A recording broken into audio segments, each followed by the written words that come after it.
Many teachers might think it's very easy to activate prior knowledge in our students just by asking something about what the students already know and building upon it. But it's actually quite a complex thing. The brain is very complex. So when we talk about prior knowledge, we're not just talking about some simple information. We're talking about all of the things that have gone into the students' minds, all of their experiences that have developed the way they see the world. We have to think about things such as if the student has a fixed or growth mindset, what their worldview is, things such as their values, their beliefs, their experiences, and their cultures. And we also have to find out if the students have any misinformation, because we don't want to build upon that.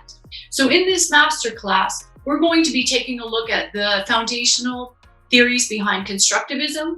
We're going to be talking about some of these possible issues in our prior knowledge.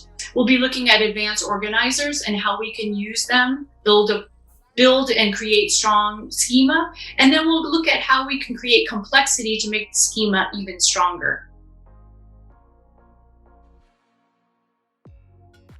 Through this master's class, we're going to see how we activate prior knowledge and why it's so important to adjust misinformation in our students' minds. Once we create strong prior knowledge and schema, it's very important to revisit it.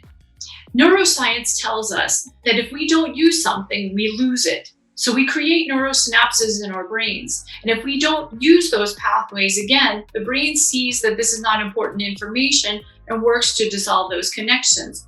So what this tells us is that when we learn something new, we need to revisit it continuously and on different levels of complexity. We can also revisit the information by bringing in the 5 senses and using multimodal input.